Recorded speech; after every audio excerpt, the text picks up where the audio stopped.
মানুষ মূর্খতাপূর্ণ কথা বলে, আমি এত দোয়া করলাম আল্লাহ কবুল করলো না। আল্লাহ কি আপনার কাছে ঋণী? আল্লাহর কাছে দোয়া করা অনলাইনে কোনো কিছু কেনার মতো না।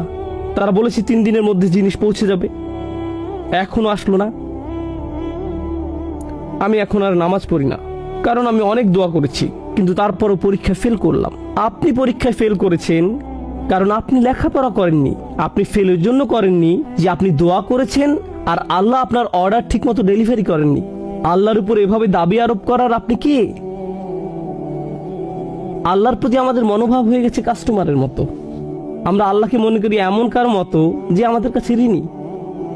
ফাবিআইয়ি আলাই রাব্বিকুমা তুকাযযিবান। আমাদের দোয়া হয়ে গেছে অহংকারপূর্ণ। খেয়াল করেছেন বিষয়টা? আল্লাহর কাছে আমাদের চাওয়ার ধরনও হয়ে গেছে অহংকারপূর্ণ। আর আল্লাহ আমাদের স্মরণ করিয়ে দিচ্ছেন, আর কত তোমরা অস্বীকার করবে, আর কত বিভ্রান্তির মধ্যে তোমরা থাকবে। আরবিতে আলা শব্দটি খুবই তাৎপর্যপূর্ণ। সাধারণত অনুবাদ করা হয় তোমাদের রবের কোন কোন অনুগ্রহকে অস্বীকার করবে।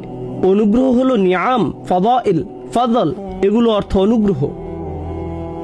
কিন্তু আলা শব্দটি আসলে এসেছে আলা থেকে, যাকে বলা হয় আদাতুত তানবিহ, এমন বিষয় যা আপনার মনোযোগ প্রত্যাশা করে।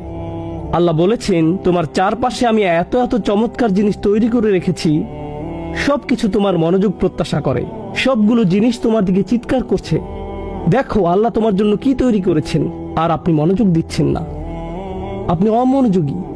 প্রত্যেকবার আমরা যখন গাড়িতে উঠে গাড়ি স্টার্ট দেই, তখন গাড়িটি কে চালু করে?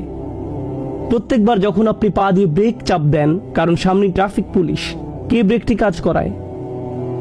BMW এটা করে না, আপনার নতুন ব্রেক প্যাডও এটা করে না। এটা আল্লাহ যিনি গাড়িটিকে থামান।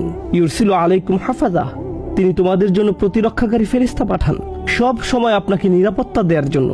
আমাদের প্রত্যেকের চারপাশে ফেরেশতাদের নিরাপত্তা বেষ্টনী থাকে, যাদেরকে আল্লাহ নিয়োজিত করেছেন। এভাবেই আল্লাহ আমাদের উপর অনুগ্রহ করেন। ফাবিআইয়ি আলাই রাব্বিকুমা তুকাযযিবান।